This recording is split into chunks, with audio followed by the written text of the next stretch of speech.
warahmatullahi wabarakatuh. Waalaikumsalam warahmatullahi wabarakatuh. Sudah siap belajar hari ini? Sudah? Coba Ibu absen dulu ya. Aulia Kirania Pandita. Aulia Salsabila. Sebelum kita mulai pembelajaran, kita berdoa terlebih dahulu. Tolong ada yang memimpin doa, disiapkan untuk berdoanya.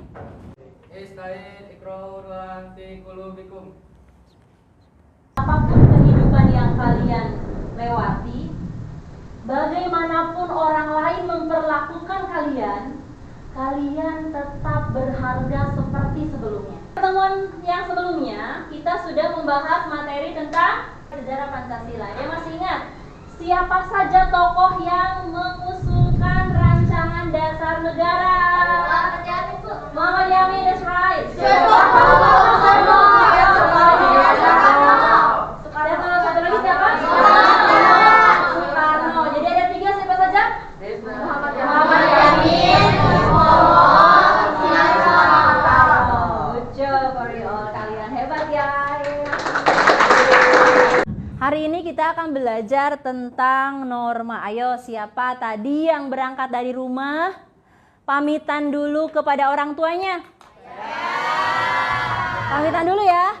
Nah, tapi pertanyaannya, bagaimana cara kalian berpamitan?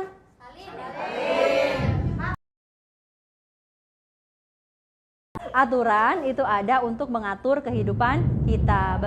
Apa sih tujuan pembelajarannya? Ketika kalian sudah menyelesaikan pembelajaran ini, apa niatan atau tujuan yang ingin kita capai? Mampu mengemukakan pengertian dan macam-macam norma. Yang kedua, menganalisis pentingnya norma dan aturan dalam kehidupan sehari-hari. Yang ketiga, mampu menampilkan perilaku norma dan aturan dalam kehidupan sehari-hari. Nah, ini tahapan pembelajaran yang akan kita lalui ya, yang akan kita laksanakan. Yang pertama, nanti kalian akan dibagi ke dalam kelompok untuk mencari permasalahan yang terdapat dalam norma. Ada beberapa tahapan penilaian. Apa saja yang Ibu nilai dari kalian? Yang pertama, penilaian sikap. Kemudian selanjutnya penilaian pengetahuan. Kemudian yang ketiga adalah keterampilan, yaitu penilaian presentasi dan penilaian hasil karya berupa slide presentasi di Canva. Ya. Norma itu apa? Norma itu adalah aturan. Itu menurut siapa? Ada Kamus Besar Bahasa Indonesia yang menyatakan bahwa norma itu adalah aturan gitu ya, yang bersifat mengikat. Jadi norma itu aturan yang bersifat mengikat. Nah, kemudian karena dia bersifat mengikat, maka ada apa ketika masyarakatnya tidak mematuhi norma? Akan ada apa? Sanksi atau hukuman. That's right ya. Jadi norma itu adalah aturan yang bersifat mengikat dan akan ada sanksi atau hukuman bagi yang melanggar. Oke. Nah, kemudian silakan berkelompok sesuai dengan kelompoknya masing-masing. Oh, sudah dulu sesuai dengan kelompoknya masing-masing?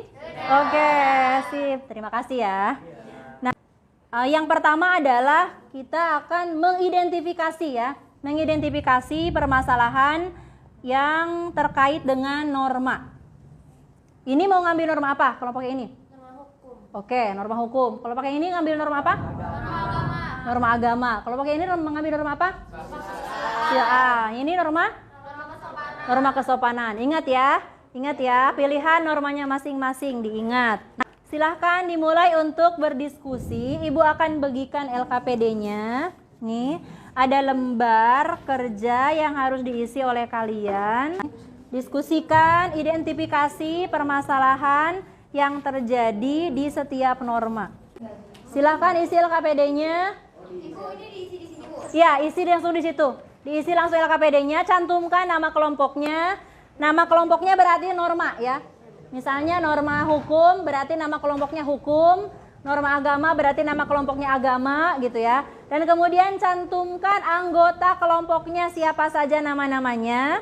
Setelah menemukan beberapa masalah, kalian cukup ambil satu masalah saja untuk dianalisis.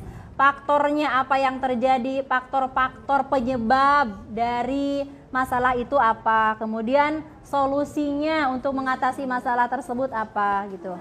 Kalian juga boleh mencari kajian literatur ya untuk menganalisis masalahnya. Coba Ibu lihat. Ya, isi dulu. Ini bagi. Nah, ada yang mengisi ini, ada yang mengisi ini. Ya. Permasalahannya apa yang akan kalian bahas? Tulis di sini apa saja masalahnya. Masalahnya apa saja? Dalam norma apa ini? Agama. Nah, norma agama misalnya masalahnya apa saja yang kalian ambil? Penyelesaiannya. Mm-mm. Jadi ini satu aja yang buat dibahas. Iya, satu aja nanti buat dibahas. Cara mengatasi norma kesusilaan juga. Cara mengatasi kasusnya kan? Kalian kan normanya kesusilaan. Iya. Nah, berarti di sini pelanggaran-pelanggaran terhadap norma kesusilaan itu apa saja? Ini sudah kan ditulis. Nah, di sini bagaimana cara mengatasi masalah ini supaya masalah Semuanya.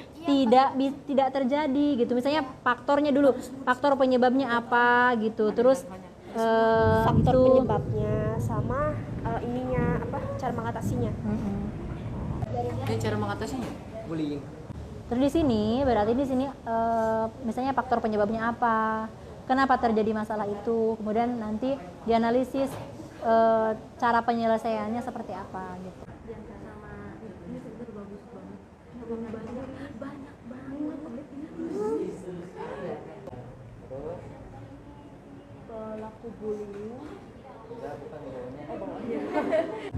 Kalau kalian sudah menemukan identifikasi kasusnya, identifikasi masalahnya, kemudian sudah menemukan faktor penyebabnya, solusinya, langsung dicantumkan atau langsung dibuatkan ke dalam Canva ya. Cantumkan di dalam Canva-nya judul, kemudian nama-nama kelompok. Kalian sudah mengidentifikasi masalah, kemudian berdiskusi memecahkan masalah, kemudian menuangkan hasil diskusinya dalam bentuk slide presentasi di Canva gitu. Sudah selesai kan itu? Sudah ya? Sudah siap dipresentasikan hari ini? Sudah. Yang akan Ibu nilai dari presentasi kalian. Yang pertama adalah mampu menyampaikan hasil diskusi secara benar. Apa yang dinilai dari slide presentasi kalian? Yang pertama, kesesuaian dengan tema. Sudah siap kan presentasinya? Berarti sekarang kalian tentukan siapa yang akan presentasi, siapa moderatornya yang akan mengatur acara. Yang pertama, norma agama. Assalamualaikum warahmatullahi wabarakatuh. Kami bertiga dari kelompok Norma Agama. Saya Kanaya Vanessa Lingga. Saya Keiza Mahira Syarif. Saya Muhammad Geo. Dan di sana ada teman kami yang menjadi notulennya yaitu Muhammad Ilham. Adapun contoh kasus atau permasalahan dalam norma agama, pernikahan sesama jenis, kasus penodaan atau penistaan agama Islam yang dilakukan oleh YouTuber berinisial MK. Muhammad Kece melakukan penodaan agama Islam dengan mengubah lafaz Allah yang terdapat dalam salam di umat Islam, Assalamualaikum, diubah menjadi Salamu Yesus. Muhammad Kece dituntut dengan hukuman 10 tahun penjara. Analisis dan solusi. Ada beberapa solusi. Bertanya atau ada yang belum paham? Selain pelanggaran norma. Sebutkan nama dulu. Aku Olivia dari kelompok Norma Hukum. Ini kesimpulan tentang norma agama. Kurang lebihnya mohon maaf. Wassalamualaikum warahmatullahi wabarakatuh. Jadi ketika seseorang kurang imtak atau iman dan takwanya kurang, maka dia akan menghalalkan segala cara untuk mencapai tujuan yang diinginkannya. Seperti tadi ya. Assalamualaikum warahmatullahi wabarakatuh. Kami dari kelompok Norma Kesusilaan akan mempresentasikan hasil kerja kelompok kami yang akan diangkat oleh teman saya, Jasmine Anaya Humaira. Rafka Barani Arkana. Kasus bullying merupakan segala bentuk penindasan atau kekerasan yang dilakukan dengan sengaja oleh satu orang atau sekelompok orang. Sekian, terima kasih. Dan sampai sini ada yang mau bertanya? Dari kelompok olahraga yang bertanya, apa faktor lain dari kesusilaan? Saya Keiza dari kelompok Norma Agama. Ingin bertanya, apa tujuan dari norma kesusilaan? Sekian, terima kasih. Wassalamualaikum warahmatullahi wabarakatuh. Apapun yang kita lakukan, ketika perlakuan kita itu tidak jujur atau perilaku kita itu salah, maka hati nurani kita akan mengatakan itu benar atau salah? Salah, ya. Hati nurani kita tidak akan pernah bohong. Perkenalkan, saya Raisya Khairani. Saya Aisyah Salsabila. Saya Ulia Salsabila. Dan di belakang sana ada natulen kami yang bernama Muhammad Rahid dan Andika Maulana. Kasus-kasus norma kesopanan. Pertama, ada berbicara kasar. Kami mengambil kasus tentang seorang anak laki-laki yang bertengkar dengan seorang wanita berhijab yang jauh lebih tua darinya, yaitu adalah ibunya sendiri. Terima kasih, sekian presentasi kami. Yang mau bertanya boleh. Muhammad Rio dari kelompok norma agama ingin bertanya, mengapa norma kesopanan perlu diterapkan di kehidupan sehari-hari? Kita mengenal istilah adab di atas ilmu. Jadi adab dulu lah, baru kemudian ilmu. Karena seseorang yang berilmu, ketika dia tidak beradab, apa yang akan terjadi? Sombong, that's right. Beberapa bulan lalu gempar di masyarakat. Kasus tersebut kasus Brigadir J. Pada akhirnya polisi membentuk tim khusus dan berhasil menetapkan Baradae sebagai tersangka pertama. Sekian dari kelompok norma hukum. Alasan norma hukum diperlukan dalam masyarakat. Lindungi masyarakat yang ada, karena kalau misalnya tidak ada sanksi atas misalnya pembunuhan, bakal marak terjadi pembunuhan di Indonesia. Sekian presentasi dari norma hukum. Ini sudah semua dari awal sampai akhir? Sudah semua ya? Oke, satu kali lagi, tepuk tangan untuk kalian semua. Evaluasi proses dan evaluasi hasil karya. Apa yang kalian rasakan? Mendapatkan pelajaran baru, seru, katanya. Apa lagi? Kira-kira apa yang harus diperbaiki dari proses awal sampai akhir kita? Biar kedepannya nih kita makin baik.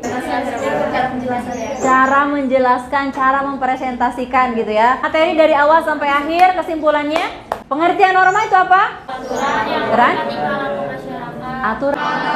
2, 3, 4.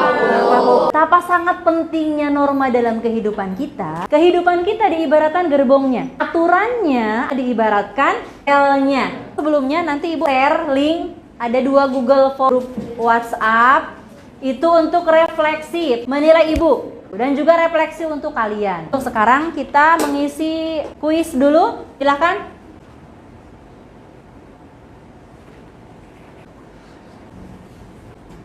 Sudah selesai mengerjakan soalnya. Nah, untuk pekan depan kita akan mempelajari tentang hak dan kewajiban norma. Ya. Tutup pertemuan kita kali ini dengan baca hamdalah sama-sama. Alhamdulillahirabbil alamin. Doa kafaratul majlis. Assalamualaikum warahmatullahi wabarakatuh. Waalaikumsalam.